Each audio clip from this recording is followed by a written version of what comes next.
Good evening and welcome to the Guilderland Central School District's Board of Education meeting. Today is February 11th. Can everyone please silence their cell phones and stand for the Pledge of Allegiance?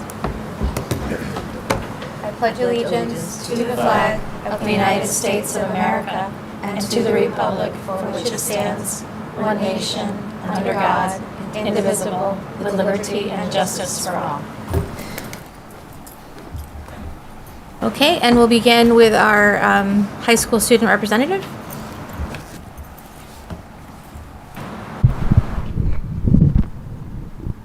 There we go. Good evening, everyone, and thank you so much for your time tonight. I have a bit of a lengthier report today, but I'll try and get all the information as quick as I possibly can for you guys. So first up, reporting on things that happened since our last meeting, GHS hosted their Regents exams on Tuesday, January 21st, Thursday, January 23rd, and Friday, the 24th. On the 23rd and 24th, schedules for students were reduced to half days in order to fit in the Regents exams. Also on that note, the second quarter ended on Friday, the 24th. And report cards are now available for viewing on eSchool Data. With the second quarter ending, that means we're officially halfway through the school year already. And that means that student schedules might have changed slightly. Either the study hall teacher might have changed, or a class that they were taking in one semester changed to another class, or changed to a study hall, or vice versa. So at this point, students have probably checked their schedules and are well aware of what their second semester schedule is. But I just wanted to bring that change to your attention. Next up, we had the pep rally on January 31st, which was a Friday. The pep rally was, like I mentioned at the last meeting, just a really great way to bring the school community together in one place and just truly celebrate the fact that we are Guilderland. And there were a lot of fun games and events that happened there, such as musical chairs featuring the teachers that were doing musical chairs all together, and a grade-wide tug-of-war battle, which unfortunately for me, since I'm a junior, the freshmen won that one. Also on that same night was senior night basketball for the varsity boys team. Senior night is just a way to appreciate and celebrate the seniors who have stuck through it with their team to the end. And so that happened on January 31st, Friday, which was that same night of the pep rally. Now, also, we had our Pops concert on February 1st, which was a Saturday, and this year's theme was Pops Goes to Broadway. There was a lot of great music that was played that night, and I was there, and I can definitely say it was a very, very phenomenal show of all of our musical groups here at Guilderland. There was also the Young People's Concert today, 10 a.m. The Young People's Concert is essentially where elementary school students who are choosing what instrument they may or may not want to play in the future come to the high school and just listen to our amazing groups perform what they've been practicing for such a long time, and just really showcase what can happen when you really put in that hard work and dedication. Now, reporting on things that are going to happen soon is My Favorite Year, the next musical that's coming up. My Favorite Year is the next musical that will be showcased from March 6th to March 9th. Now, we also have spring sports that are very soon approaching, with winter coming to an end.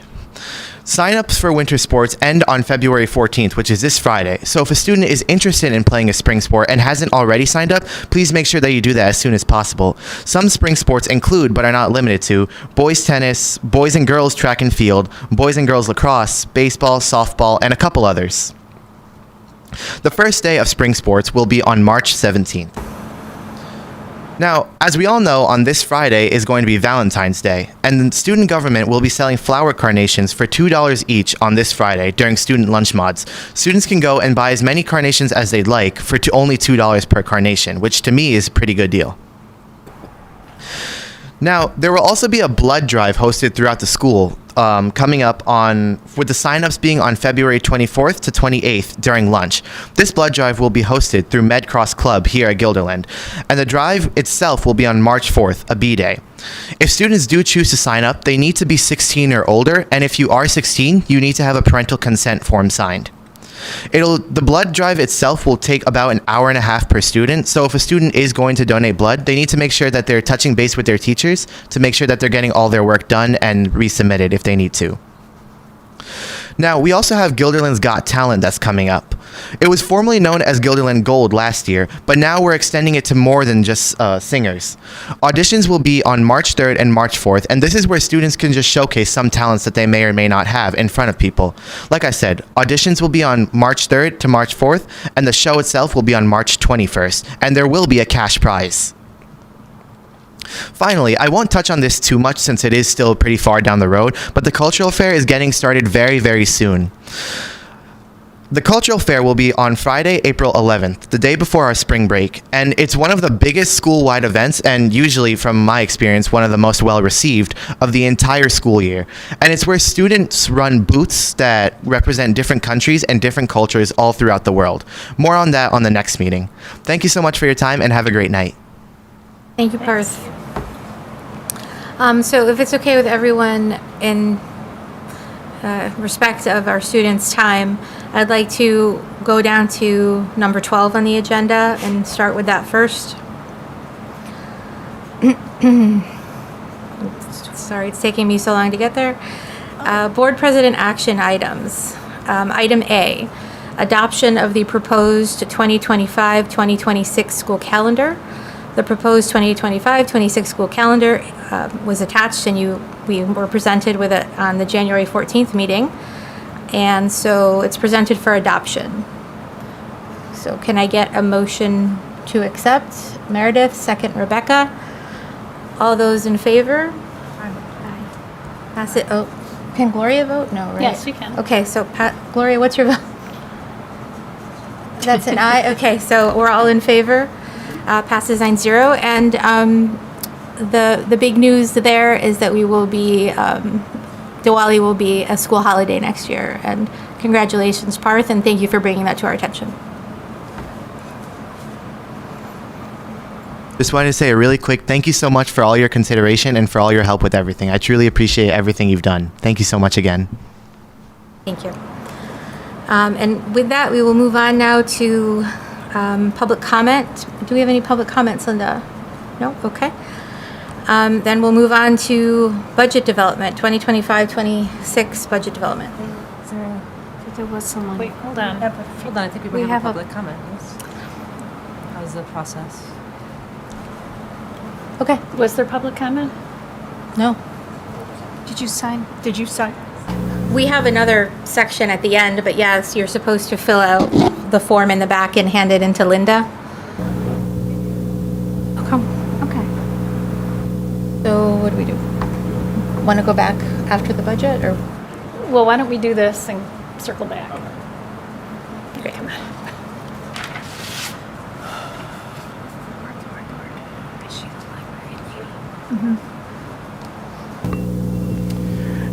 Good evening, everybody, and thank you for hearing what we have to say about our bus replacement and vehicle replacement proposal for the upcoming year.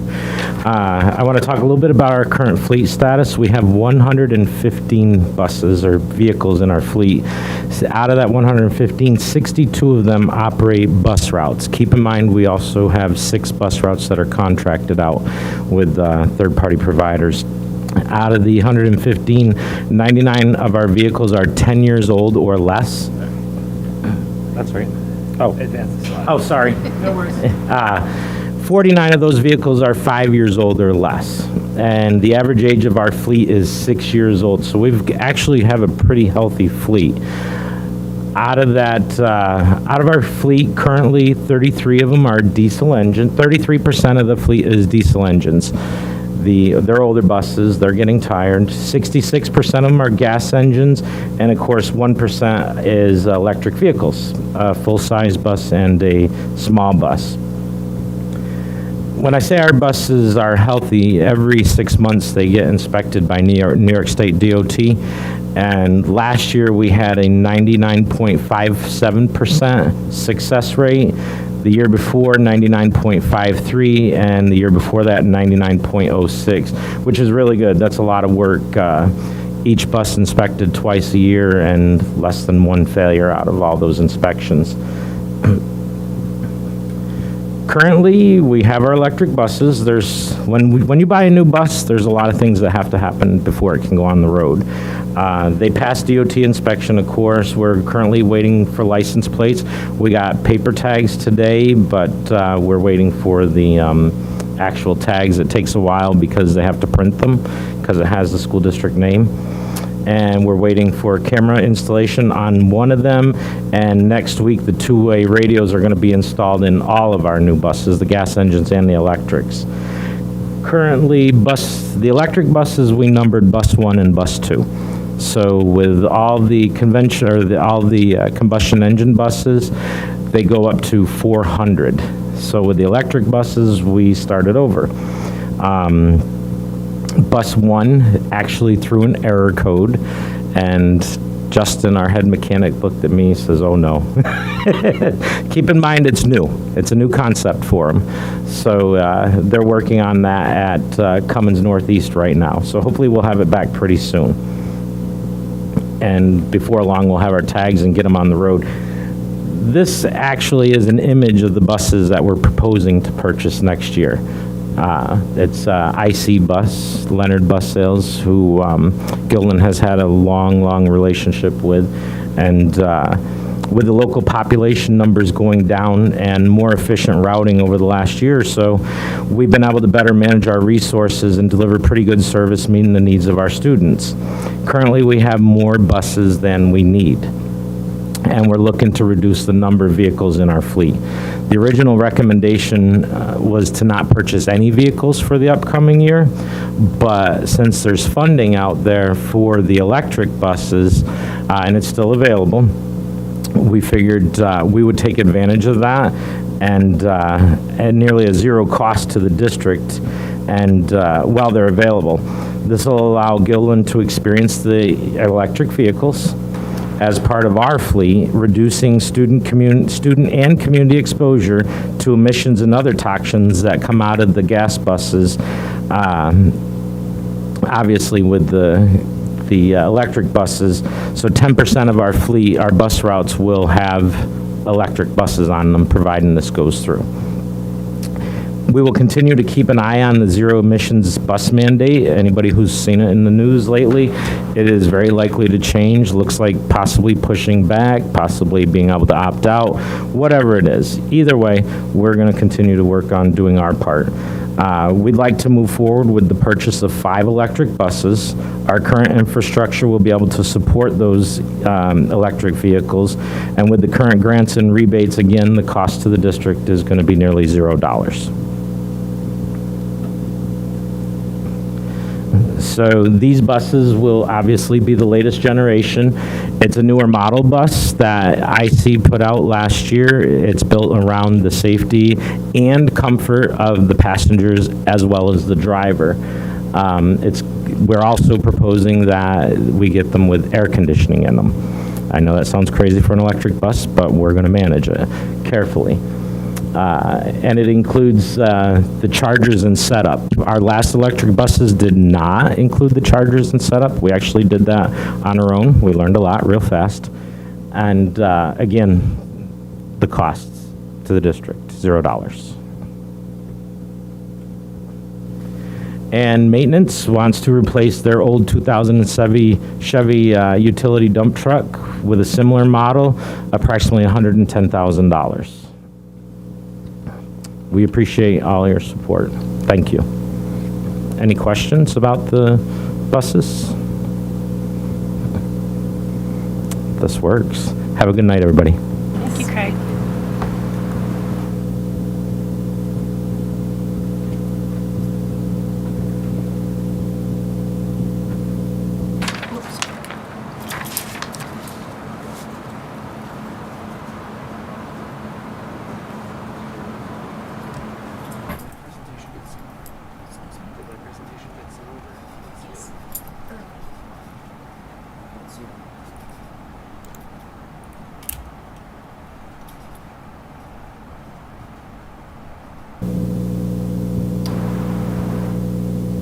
Do you want me to move on to public comment while you're doing that? Or we can go to Future Ready and I can get That's fine. Will you? Why don't you do public? Okay, so we'll do public comment now, and I have to read a little blurb. The Board of Education encourages public participation at its meetings and recognizes its responsibility to hear public comment. An acknowledgement of the public comment, either orally or in writing, will be provided as appropriate after the meeting. As a matter of practice, the Board of Education does not engage in dialogue during the public comment period. There will be 2 opportunities at each regular board meeting for public comments to be heard. Comments shall be limited to 3 minutes. The board expressly prohibits public comment that would infringe on a particular person's or student's privacy rights, would be disruptive of the board meeting, or create some safety issue. Those types of speech which are not protected by federal or state freedom of speech rights included. Persons who desire to speak to the board about specific issues relating to employees or other confidential matters should request an executive session in a letter to the board president, briefly outlining the issues to be discussed. Okay, and with that, Eilish, please.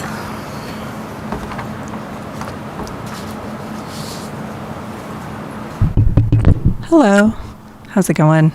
First, I wanted to say thank you. I know being on a board can be a thankless job at times, so I appreciate all the hard work you guys do.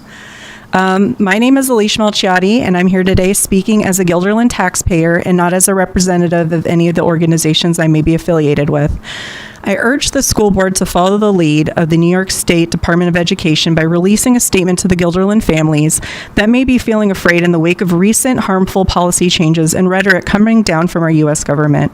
As a proud parent of 2 children in the Guilderland school system, I've had to reassure my children multiple times that they will be okay when they ask me with tears in their eyes if when they go to school, will they come and take me away for being Mexican. I know they also have friends in their classes that are LGBTQIA+, who have their own fears about losing critical representation in school clubs, education, etc., as a consequence of DEI being demonized. Now more than ever, I think it's important to stand on principle, even when being silent and flying under the radar would be easier or more comfortable. Catering to the loudest folks is not the same as being on the right side of history, and I strongly believe that if you don't stand for something, you will fall for anything. As I said, I hope our school board will follow suit with the New York State Department of Education's definitive statement from February 3rd, 2025, which said, "The board and the department remain committed to the inherent dignity and worth of every child. As such, we denounce the intolerant rhetoric of these orders. Our children cannot thrive in an environment of chaos. They need steady and stable leadership that we will endeavor to provide." I genuinely feel it would be a huge comfort to those marginalized groups that are struggling right now and who are forced to be silent under the weight of these attacks, that those who have the authority and privilege in Guilderland stand up for them both today and every day. Let's not forget that DEI is not just an acronym. Say the words diversity, equity, and inclusion. These are not dirty words. They have been demonized and politicized, but at their core, these are principles we can and should all aspire to uphold. Thank you. Thank you.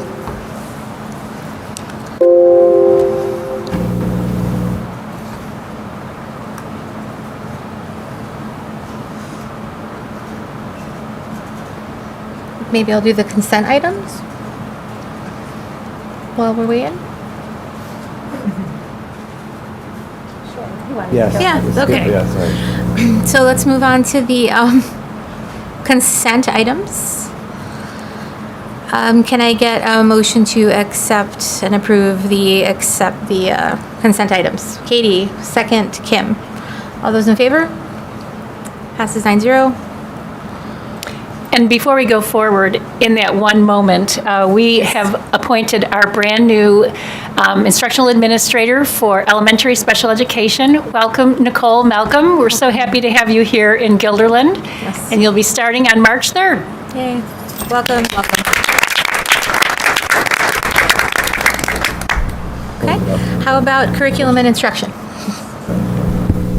Good evening.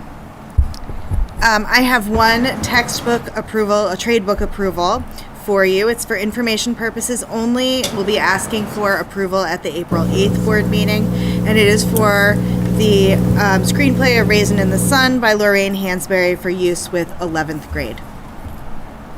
Great, thank you, Rachel. Superintendent information?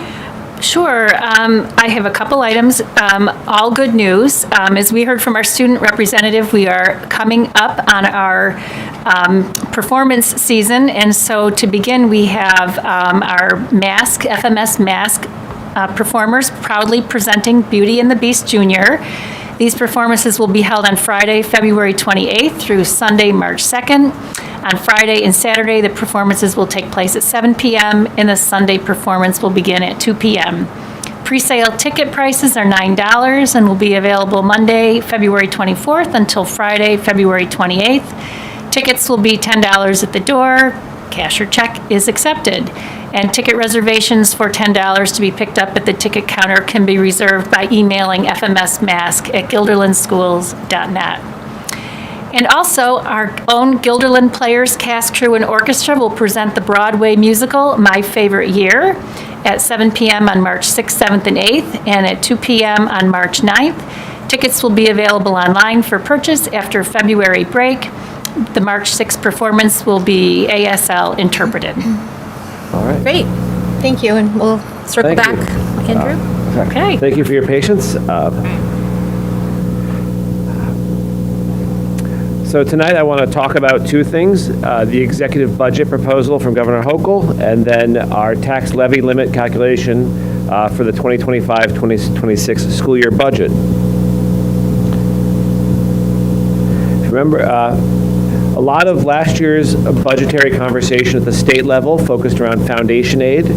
This is a formula that the state uses to allocate money to districts based on enrollment, student need, and local fiscal capacity. And 2023 was the first year that every school district received its first full foundation amount. So prior to that, there had always been a gap between what the formula projected school districts would need to successfully educate students and the amount of money that school districts were allocated. Some districts had already received this amount, and so were on Save Harmless or Hold Harmless. That is, they'd already received their full formula aid.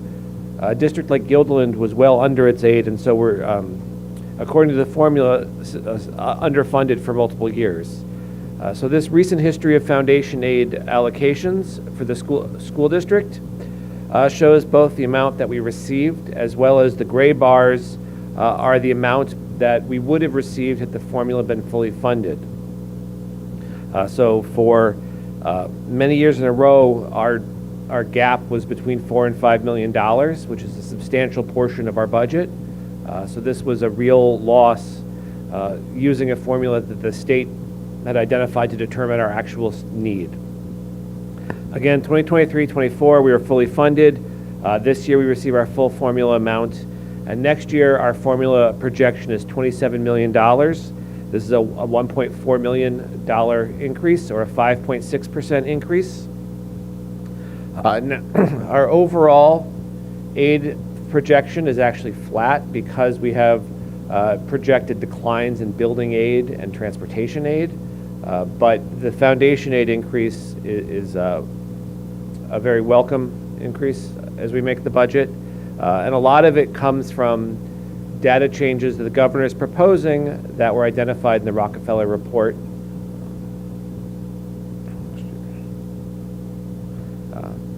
In her budget proposal last year, the governor had said she wanted to eliminate this hold harmless provision. In other words, if districts were projected by the formula to receive less aid than they had received in the current year, they would face that reduction. The legislature strongly opposed this, as did educational advocacy organizations and school districts. So in the enacted budget, the governor and the legislature agreed to maintain the hold harmless or safe harmless provisions, but they also included funding for this Rockefeller Institute study of the foundation aid formula. The Rockefeller Institute did a statewide listening tour. They came to Guilderland as one of their stops. And they produced, in a short amount of time, a relatively substantive report identifying the history, the logic behind all the various levels of the formula, as well as recommendations for policymakers. And as I said, the governor used some of these recommendations in her budget, including updating the measures of childhood poverty. The other significant revenue component for next year is our local tax levy. Most of our revenue is from local taxes. For more than a decade, school districts in New York State have operated under a tax cap. This is known as the 2% rule, although it's rarely specifically 2% for a given district. This is a calculation of how much the levy is allowed to increase, along with additional expenditures for excluded elements like capital debt service. The levy limit itself determines the threshold that is needed to adopt the budget when the community votes in May. If a district is compliant with the tax cap, that is, if their budget proposal includes a levy that is at or below the tax levy limit for the district, they need a simple majority of 50% plus one vote.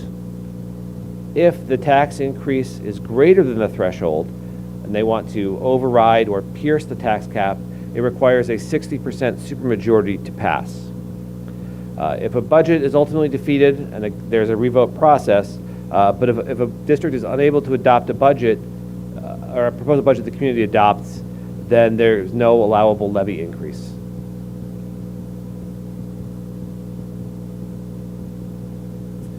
This table presents our tax levy limit calculation for next year. I'm not going to walk through each line and each figure, but I do want to highlight the 1.02 line, an allowable levy growth factor halfway down. This is the 2% factor in the tax cap calculation. School district levies are allowed to grow by the lesser of inflation, or 2%. We are in a high inflation environment, although it has declined from its peak. So the allowable figure is 2%. We also have an increase in pilot payments for next year. These are payments in lieu of taxes. They are incentives granted by development authorities to businesses to support development, and they're challenging for a school district because they're not included in the growth factor, so they don't allow for levy growth like property wealth does. Another line I want to focus on is the second one, tax-based growth factor. This is the percent of levy increase that comes from additions to assessed property in our district. So as new property comes under the rolls, there is some allowable levy growth to recognize that growth in property. All of these calculations put into the formula, and our maximum allowable increase for next year is 2.33%, or $1.9 million. In recent budget meetings, I've talked about the challenges we face with expenses that are rising significantly, most notably healthcare. Our projected healthcare increase for next year is around $2.2 million, so well over our tax cap, our allowable levy limit under the tax cap. This is posing a significant budget challenge, and as we develop the budget going towards the March 4th deadline for Dr. Wiles to present her draft budget, we are going to have to rein in our overall expenses to address these spending challenges in light of net zero state aid and the less than $2 million tax cap compared with our health insurance increases. As I mentioned, our tax cap is above 2%, but under the rate of inflation. This continues a multi-year trend where we see inflation higher than our district tax cap.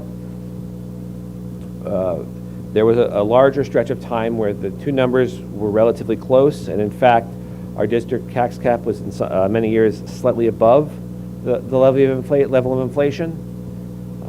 As Cliff Nooney, our Director of Facilities, can attest to us here, inflation poses significant challenges for purchasing goods. It's not just the amounts are rising, but there's also an unpredictability in purchasing. Finally, as I mentioned, on March 4th, Dr. Wiles will present her draft budget proposal. The following week, the board will hold its workshop and budget Q&A. March 25th, there will be the workshop, and on April 8th, the board will adopt the budget for the May vote. Any questions on state aid or the tax cap?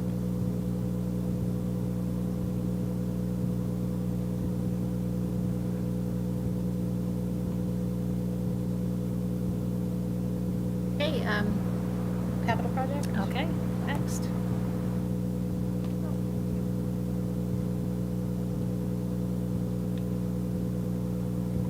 Good evening, everyone.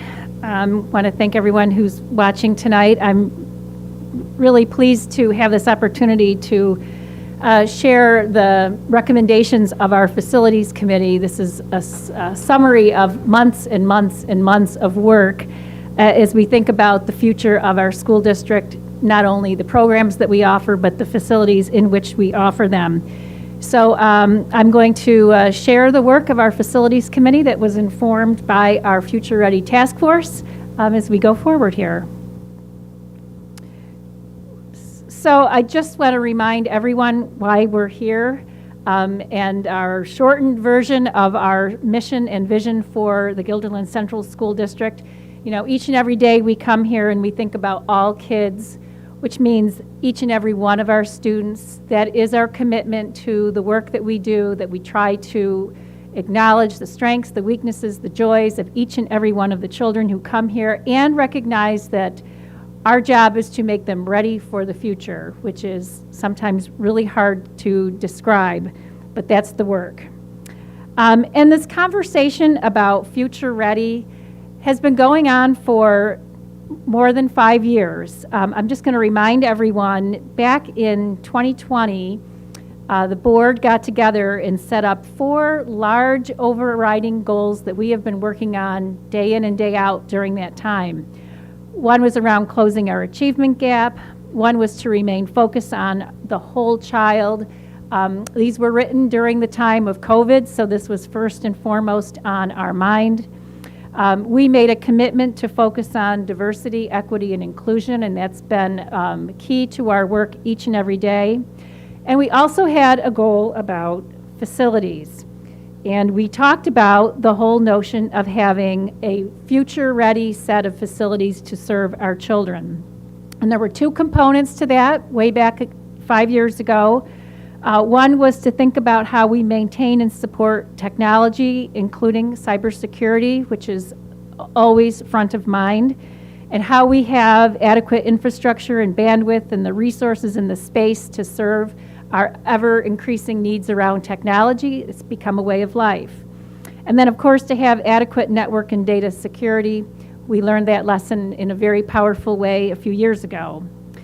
But the exciting part of this conversation really was, how do we build a shared vision for future-ready facilities? And how do we engage our community in that question of, so what do we mean by future-ready and why is it important to us? So for more than a year, we've been trying to answer this question: what do we mean by future ready? What does it mean for our educational programming? And what does it mean for our facilities? And for all that time, we've been working with about 50 members of a Future Ready task force, which I'll say a little bit more about.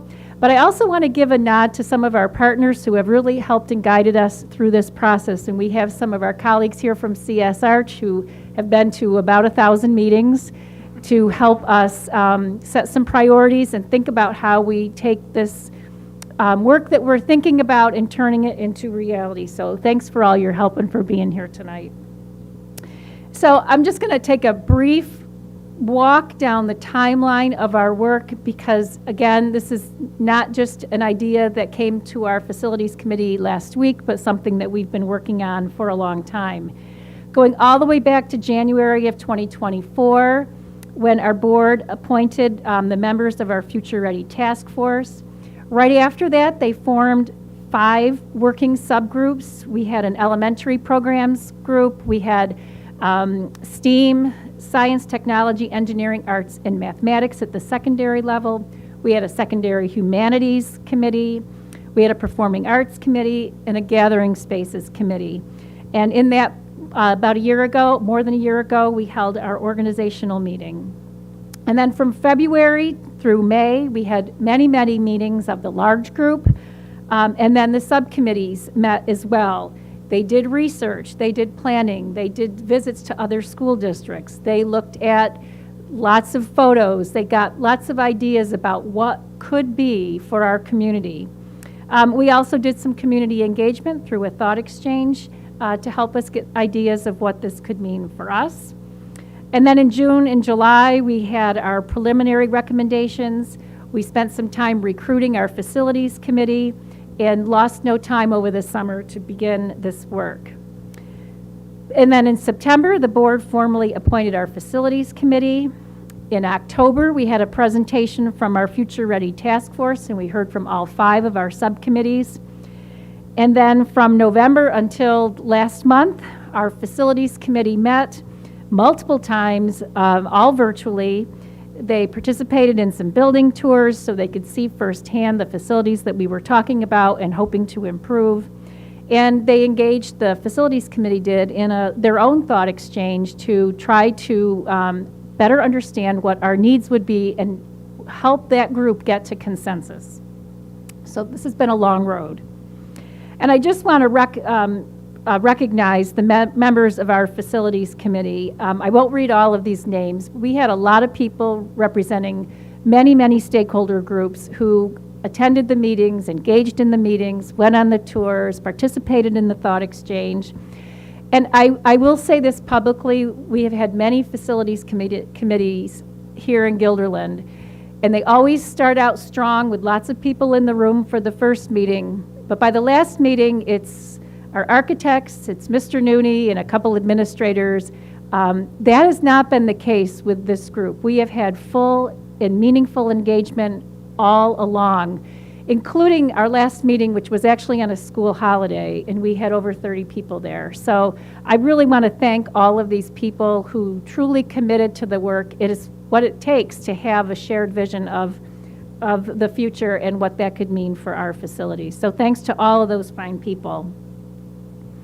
So what was the charge to the committee? Ultimately, I'm the speaker tonight, but their goal was to make recommendations to our Board of Education for both the short term, meaning the next few years, and the longer term improvements to the Guilderland Central School District. Tonight we're going to be talking about recommendations to bring a referendum to our community in May, but I want to make sure that we are understanding that this is the first project of several that will need to take place over many years to transform our facilities into the future-ready environments that they need to be. So this is the start of the conversation, not a one and done. And we asked the Facilities Committee to think about the work of our Future Ready Task Force. We will need to go back as a community to that work again and again over time because we could not do everything that the task force brought forward. The committee also had to look at improvements identified but that were not completed in previous capital improvement projects. They needed to think about things that were identified in our building condition survey. And they needed to think also about upgrades that are needed to address mandated programs, and largely that's the electric vehicle mandate that Mr. Lips referenced a little bit ago. And then we need to be respectful of our taxpayers. We really need to think about the cost implications for the people in our community who make all of this possible. And the last thing I'll mention, because we are a shared decision-making district, that a major goal of the Facilities Committee at that last meeting was to reach consensus, which is the understanding that every person on that call may not love every little detail of the plan we landed on, but they can live with it and support it. And that's hard to do when you think about the scope of the work that we considered in that process. But we did reach consensus, and that is what I'm sharing with everyone tonight. So I put in this image of balance purposefully because I think everything we try to do as decision makers to support our students and our community is about striking a balance. And why I picked this particular image is because we have balance, but every rock is not the same size. And in this project, and in any other project going forward, and frankly, in any budget that we put forward, we can't always have equal size rocks for everything that's important, but we do have to find balance. And sometimes some parts of the project need to be more substantial than others. It balances out over time. So that's the image I want you to think about as we talk about tonight and as we make some decisions going forward. So here are those recommendations.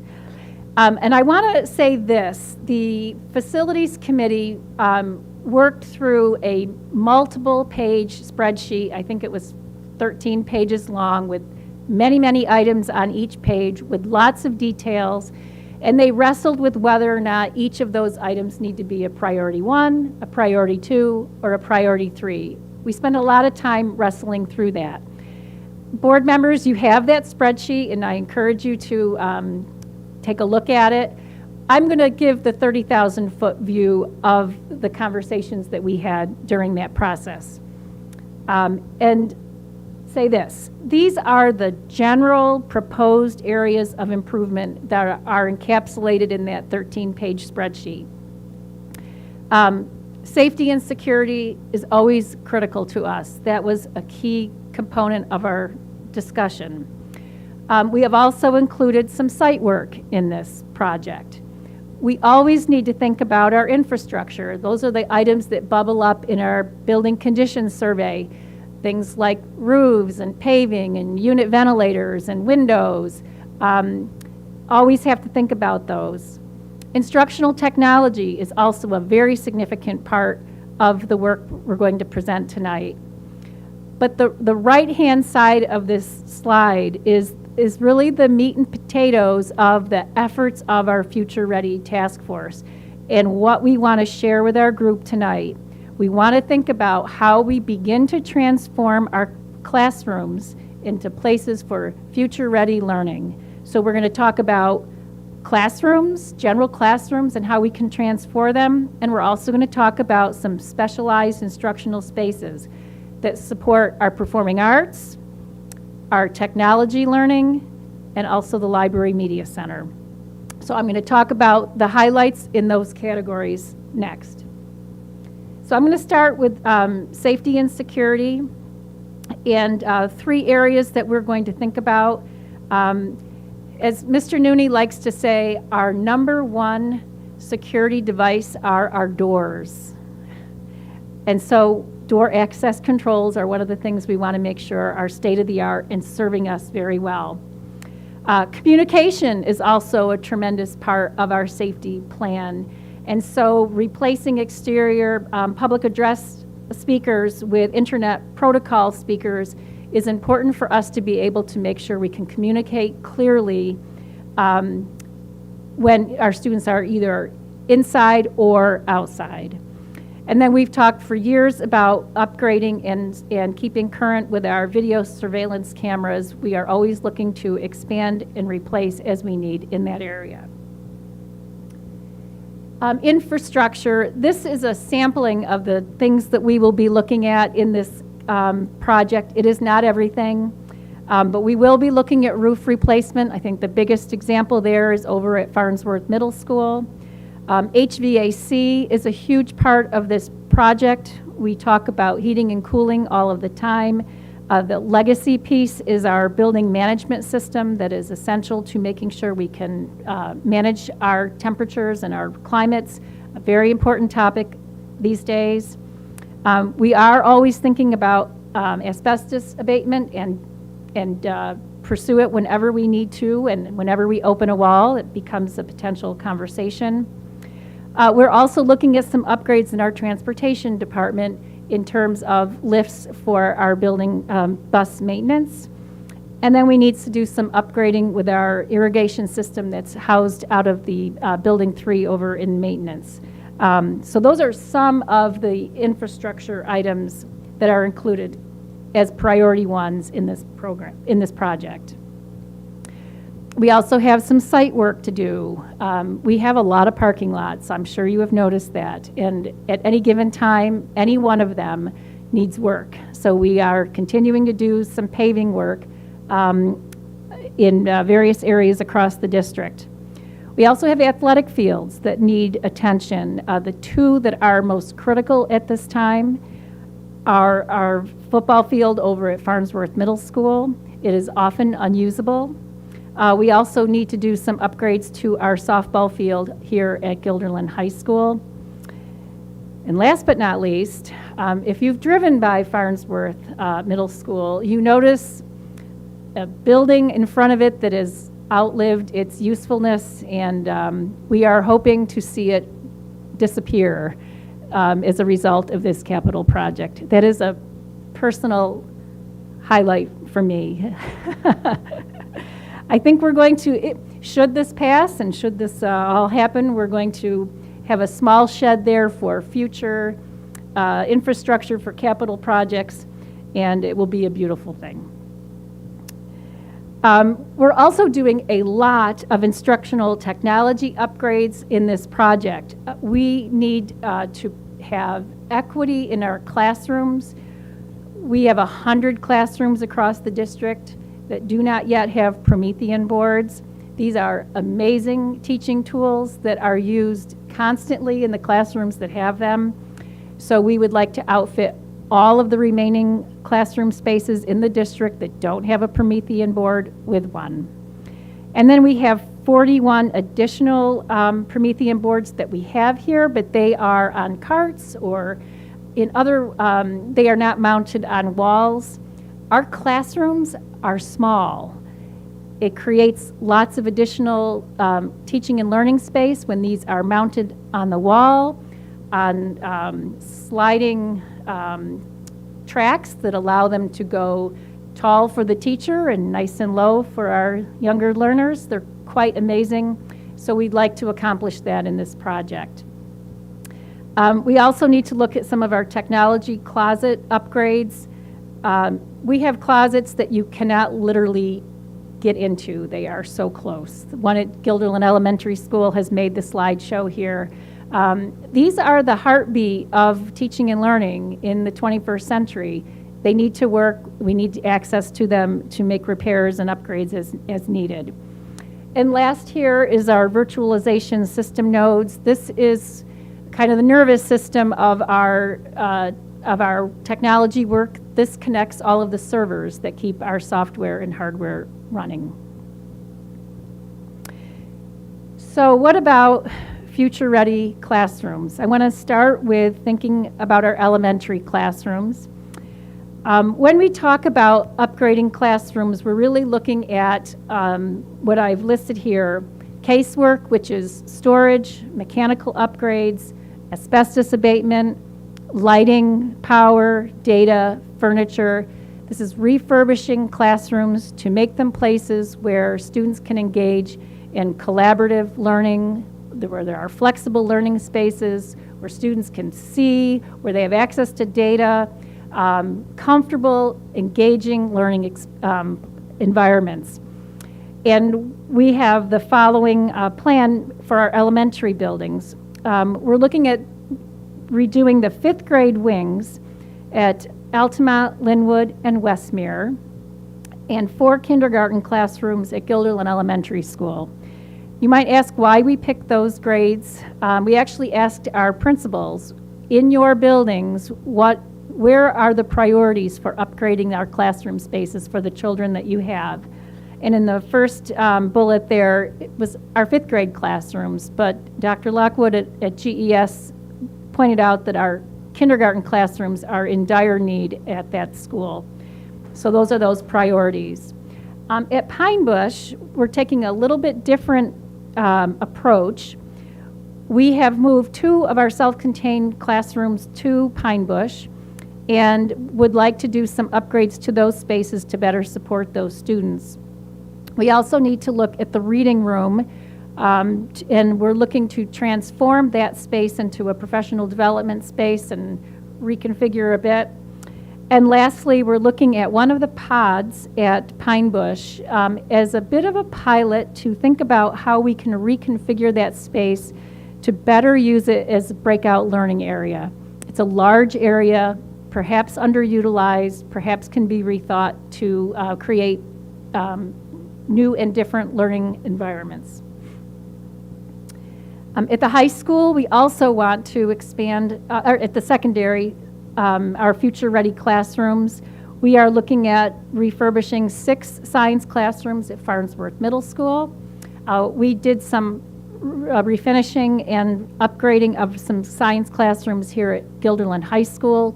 They are beautiful, they are functional. We'd like to do the same at FMS.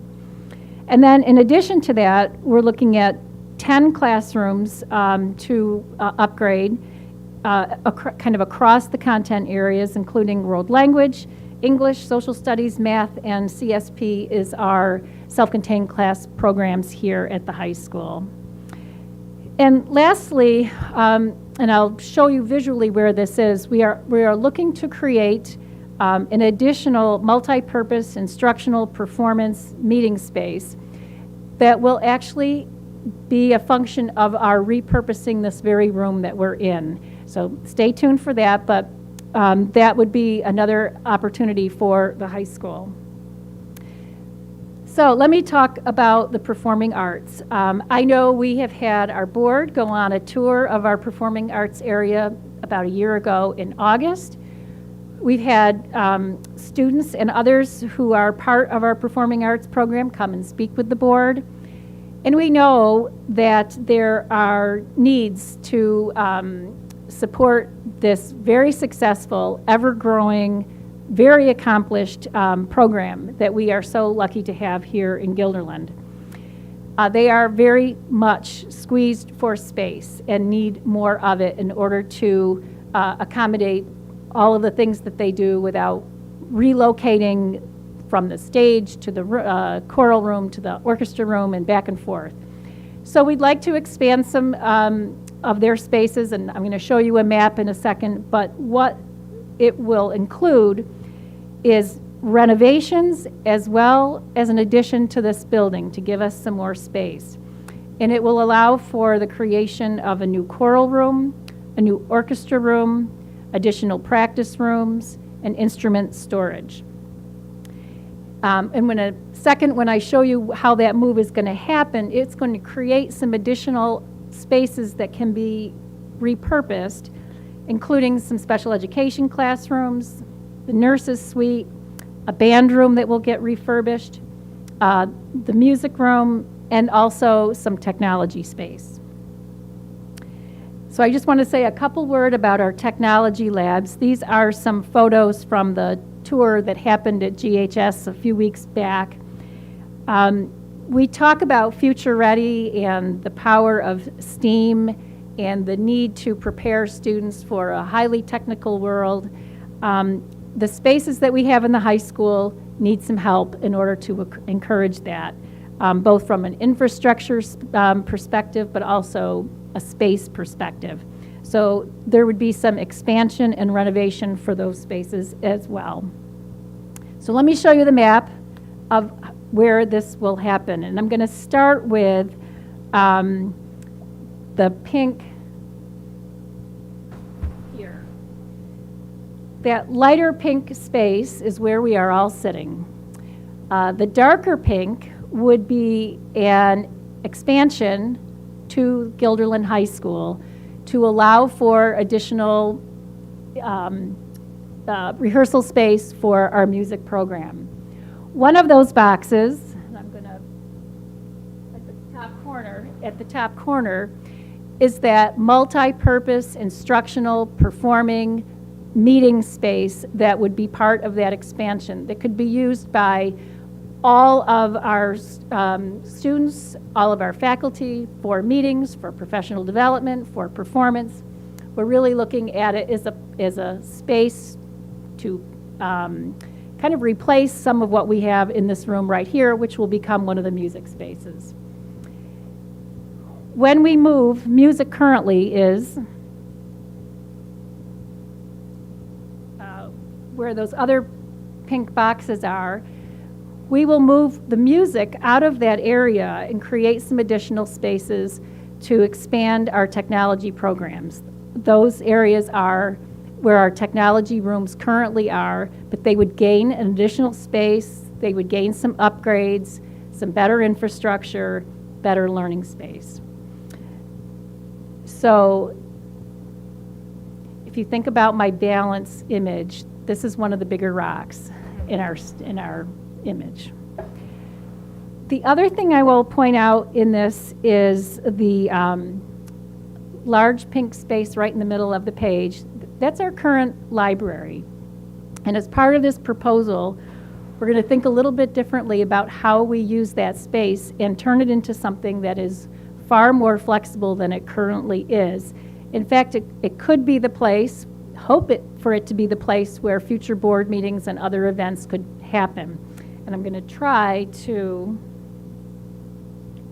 show you that. I know this is a little bit small, but the footprint of the library would stay the same, but how we use that space would change dramatically. Around the perimeter would be more traditional shelving for library books, ones that wouldn't move. But the center would be equipped with furniture and shelves that can be relocated into different kinds of configurations to meet different purposes. So the smaller version up on the left shows a collection of stacks, chairs, seating areas, places for students to gather, places for students to work independently, what you would expect in a modern library. The larger picture, I wanted to share how that could be transformed in a very short period of time to host a meeting such as the one we're here in right now, where you'll see in the middle audience seating. You can see the area where the board would sit. You can see that it has been reallocated so we can have that meeting space. The beauty of this is right at the front of the building, becomes much more accessible for the community to come to our events, and gives us lots and lots of options for how we use that space both during the school day and beyond. So I'm going to go back one more time because I'm going to show you the floor plans of all 7 of our buildings.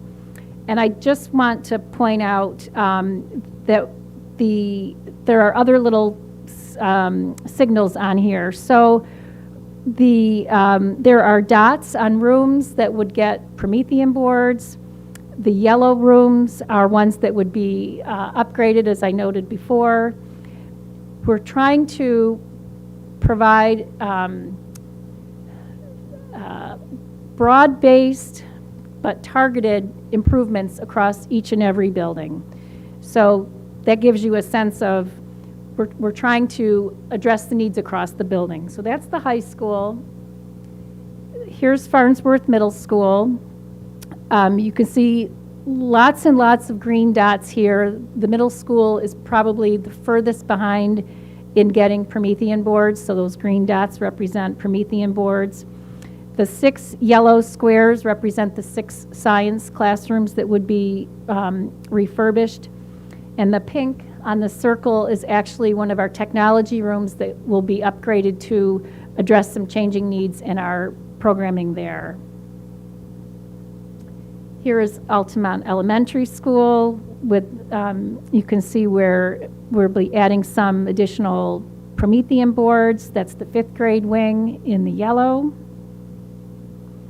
Here's Guilderland Elementary School. You can see kindergarten classrooms that will be upgraded, also some addition to Promethean boards. The kitchen at GES will also get some much needed upgrades. I know the facilities committee visited the kitchen. We already have the equipment. We were able to get it during COVID. We need to do some refurnishing or refurbishing in order to be able to actually use it. Linwood Elementary School, you can see that's the 5th grade wing in yellow. And Pine Bush, the 2 yellow classrooms are the CSP, our special education classrooms. The pink is the current book room that would turn to more of a multi-use space for professional development. And the blue is the pod that would become a multi-use breakout space during the school day. And then Westmere Elementary, you can see some work in the hallway and also the 5th grade wing. Last thing I want to say before I open it up for questions, Mr. Lips talked a lot about our transition over to EV buses. In the early stages of our conversations with the Facilities Committee, we actually had as a priority one in the plan a potential $4.1 million upgrade to infrastructure and covered storage area for what would serve about 20 electric school buses. And the committee, after a lot of discussion, decided to change that from a priority one to a priority two for a few reasons. First of all, and I think Mr. Lips alluded to this as well, the long-term funding for electric school buses is uncertain, as is the timeline for when we will be mandated to have nothing but electric buses. And currently, we have the capacity and the infrastructure to support what will be the 7 electric buses that we will have, assuming that we are able to get 5 more next year. So this infrastructure upgrade can wait. And what it allows us to do is to think about the other areas of our school system, our classrooms, our technology, and our music programs, and enables us to do some upgrades that will have a more immediate impact on the teaching and learning experiences of our children. So improvements to instructional areas at this time are more timely priorities.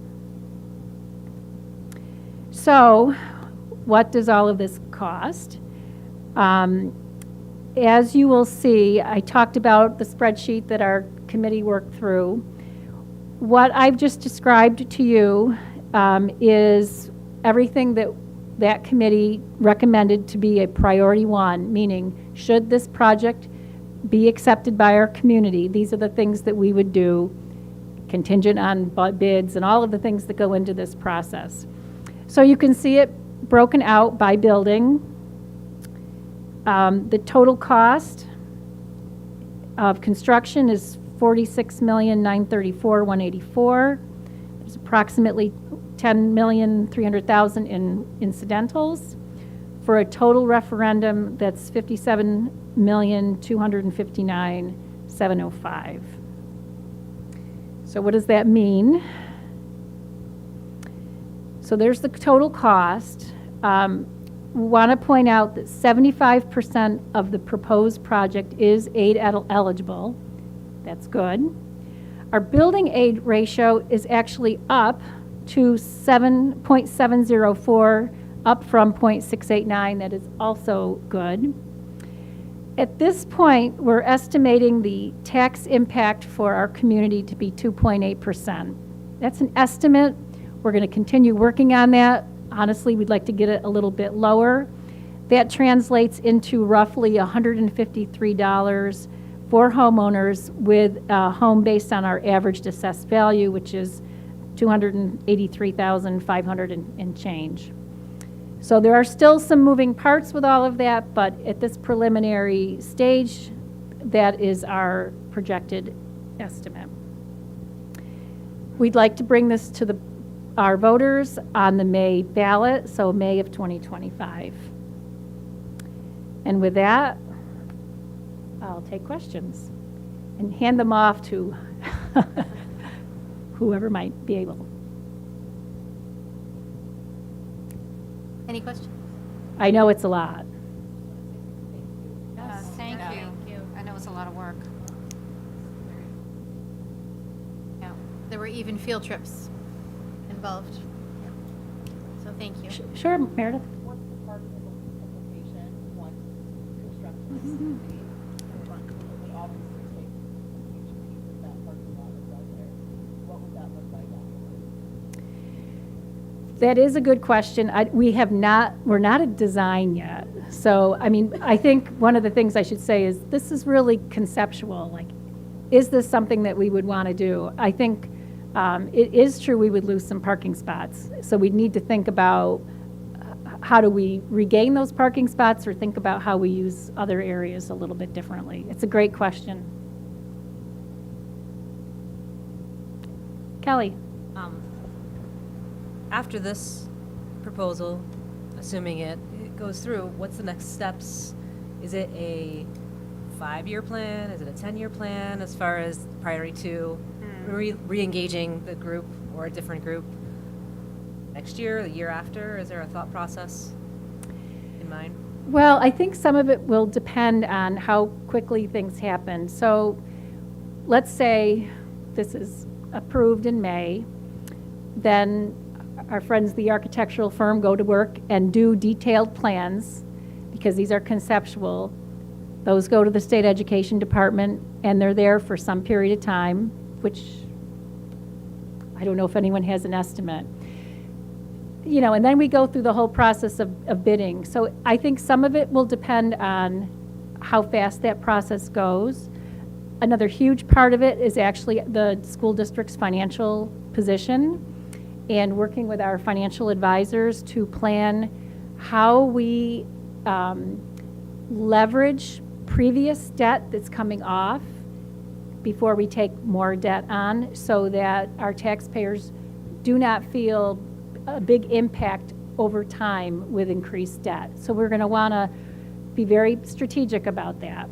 This is, you know, my favorite, one of my favorite expressions is, this is like getting the first olive out of the bottle when we think about this. So we get the process rolling, and then I think very shortly thereafter we have to be strategic about, so when do we need to think about this again? But it's going to be 3, 4, 5 years. Great question.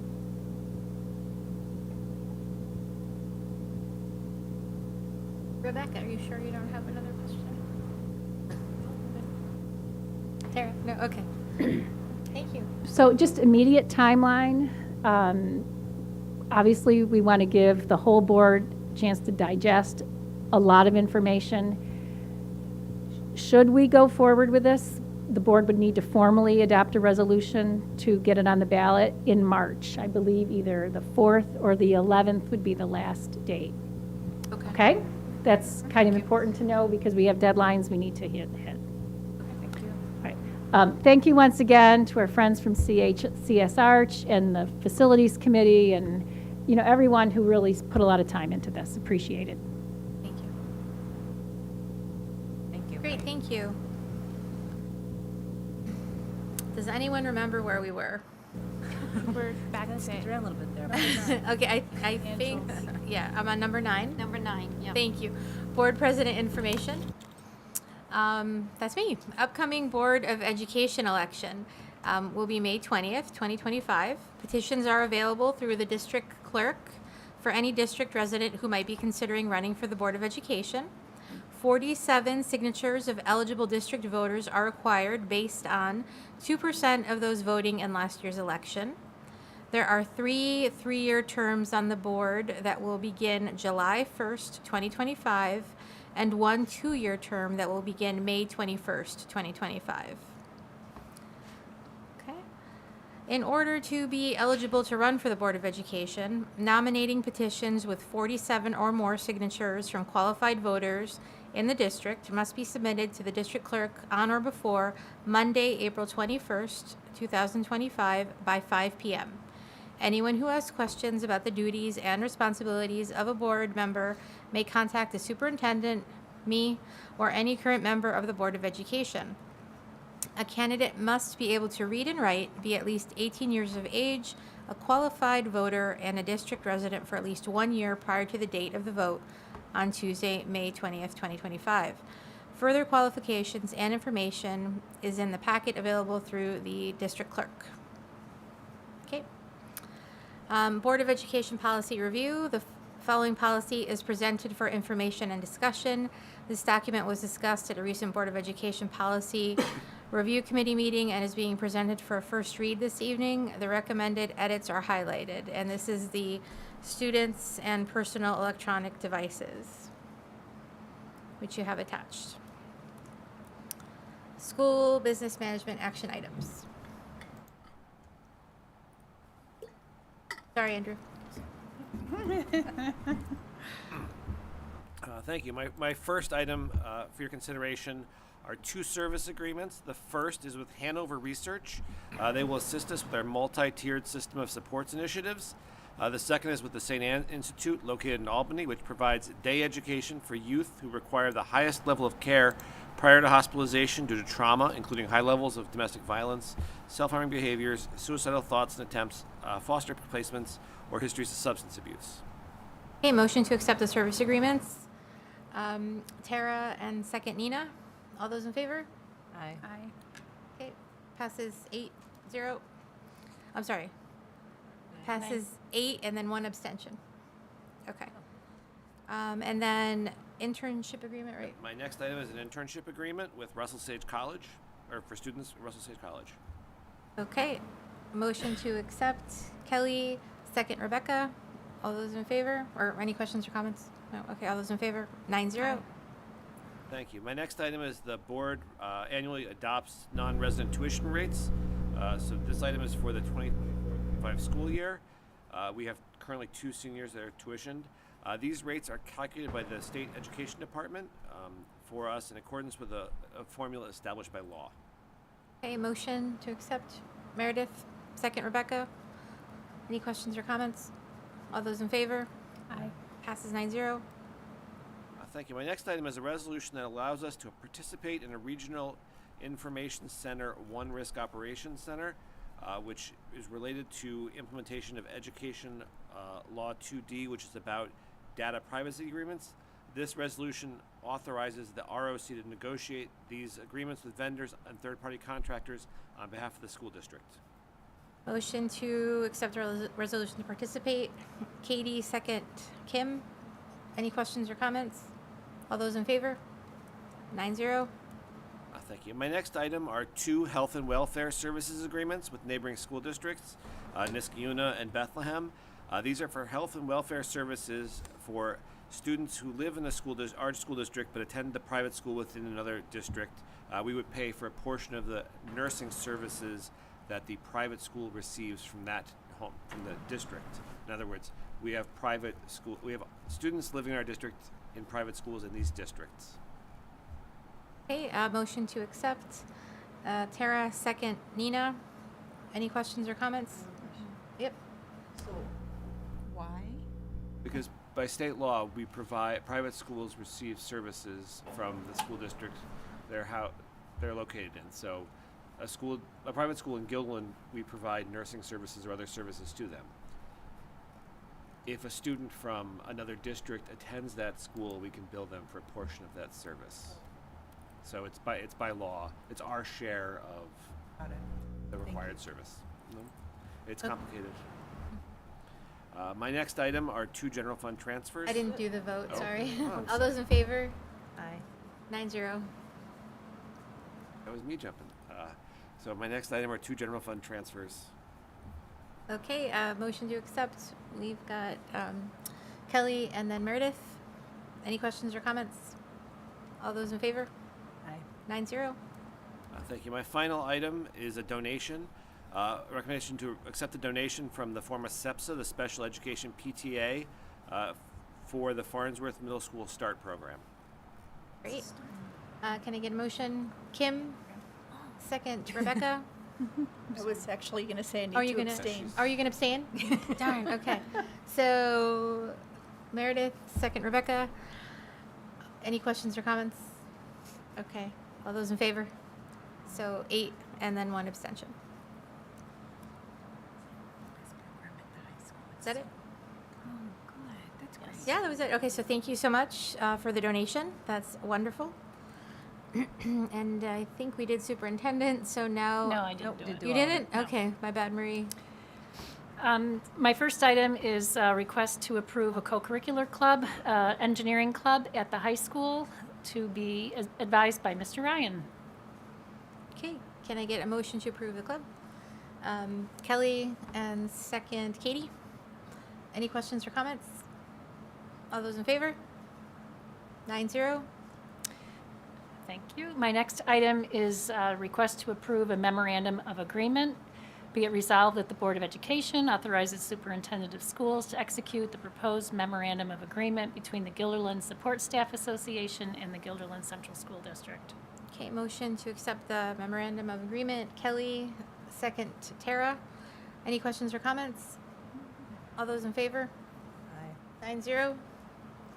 And my last item is a resolution to approve the handbook of benefits for the confidential district office personnel. Okay, all those in favor? Oh, you need a motion. Oh, my bad, motion. Rebecca, second Meredith. Any questions or comments? All those in favor? Aye. 9-0. Excuse me. Okay. And I did my board president action items. So board committee reports. Can we begin with audit, please? We have not met since the last meeting, and our next meeting is February 25th at 8 a.m. Okay, great. Business practices. Actually, Craig covered everything we talked about at Okay. business practices. Of your labor. Excellent. Thank you. Communications committee. We met today. We discussed beginning conversations about how to communicate the school budget and the capital projects more out to the community before the budget vote. And we continue to work on our Board of Ed GHS Heroes Award. We looked back over it and are looking to have the Board of Ed Award be presented to students at the high school who are nominated by teachers who have demonstrated exceptional acts of kindness, often highlighting positive behavior and promoting a culture of compassion within the school community. These individuals have made a significant positive contribution to the school community, often behind the scenes without seeking recognition or praise. It's again for acts of kindness, positive contributions to the school, and we've added for that they are in good standing. Academic standing or? In good standing, that goes both for overall that they are without issues of disciplinary action, or that they are participating in school and are participating in their classes versus a specific number. Okay. But there's nothing drafted yet for us to look at, right? No, that would be, we were bringing that forward at the next meeting. Okay. Great, thank you. DEI. That's tomorrow. That's Meet tomorrow. Okay. So that's tomorrow. Policy? Yes. We met, actually don't remember when we met. It was like late January. Our next meeting is February 18th. We did discuss the cell phone policy that's on the agenda tonight. You can see that the proposed changes are clearly delineated, but they would prohibit the use of electronic devices between bell times. And elementary students would not be allowed to bring electronic devices at all to school. The policy, though, specifically doesn't specify the method of implementation, and that's deliberate to give us a little bit of flexibility. Questions for Rebecca? Okay. And then public comment number 2. Are there any public comments? Linda? Okay. Board issues, ideas, and sharing. Rebecca, I'm sorry. So something that came up in the last couple of weeks that's relevant to pediatrics, to children, that many of you probably know about, but I felt compelled to mention tonight, is that the CDC for a few days, in fact for several days over the last couple of weeks, took down clinical practice guidelines that medical professionals use all the time for things like HIV guidance, for STD treatment, for the care of the sexual assault victim, including the Youth Risk Behavior Surveillance System, which is a national survey of high school students that's run, it's a multi-year survey, that looks at teen behaviors like in regards to mental health issues, substance abuse, and violence, which are all things that like everyone on this panel talk about all the time, and certainly everybody out there talks about all the time. And this data was taken down for several days without any clear, or really there was no medical or scientific reason to take it down. The reason to take it down was to promulgate cruel rhetoric to erase any reference to gender or LGBTQ from the guidelines that medical professionals rely on every day. And I bring that up because we had a public comment about this tonight, which I appreciate very much. And I share the commenter's concern that our children are seeing this. We have a frontal lobe that can handle this, but children and adolescents are enmeshed in this environment now where a lot of times if they're marginalized because they're LGBTQ, because they're non-binary, because they're children of color, because their parents might be immigrants, they're feeling very marginalized and isolated. And they're at grave risk, I feel, for mental health problems, for suicidal ideation, for a whole host of problems, for not seeking medical care. So I don't have a solution to this, obviously, except to say that I think this is an opportunity to advocate for those kids, to say we see you, we hear you, we respect your dignity and your humanity. And I think, inaction is not entirely benign. And I think it's important to be loud and overt and voice our values, even when sometimes it's very difficult. So that was just my piece on that.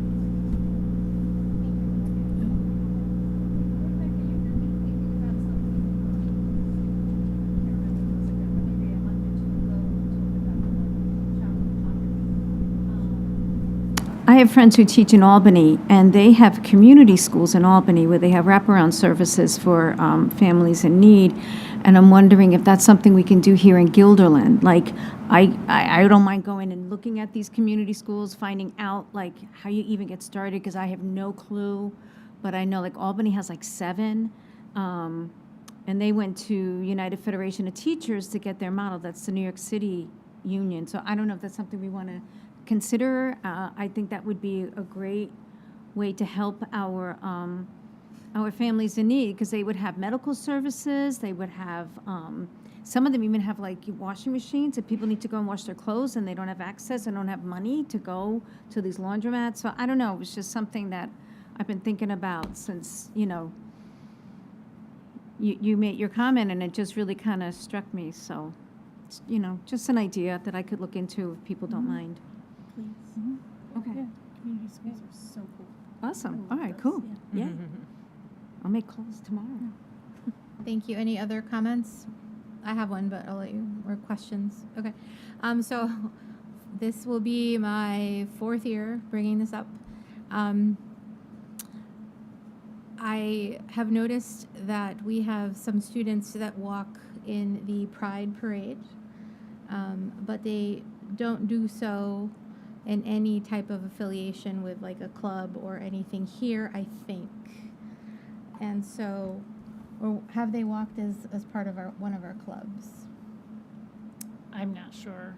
Well, okay. So I have a general kind of statement on my behalf, and I have a feeling the rest of you will agree. So I myself, if we have a student club that is organizing a breast cancer walk or any kind of activity, I would love to be invited and would love to attend if I won't cramp your style. And additionally, I received an email from the Pride Center that it is time to think about signing up for this year's Pride Parade. So if we have a student group that would like to do that and would like to invite board members, I encourage you to do so. Yeah. So, that'd be awesome. Please do. Any other comments or questions? So there's usually a fee associated to walk. And They waive it for the students.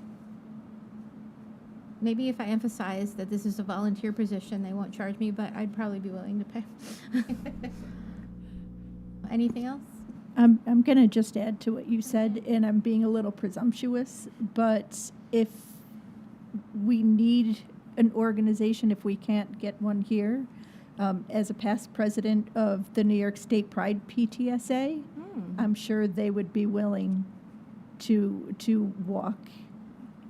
So I can make some calls if need be. And New York State United Teachers, they had a big, Yeah. big showing last year, and if students want to walk with them, that's great. I've walked with NISNA before, right? The Yeah. nurses, and it's great. Mm-hmm. But also, like, if we have students from here Oh, I think- and they yeah. want our support, Yeah. I offer it to them now. Yep, that's awesome. Great, but, and again, there are other activities, like the breast cancer walk that took place, that I would have been happy to walk in, so. I just want to say thank you for saying that, those of you who spoke up. I think those are important words to hear, and thank you.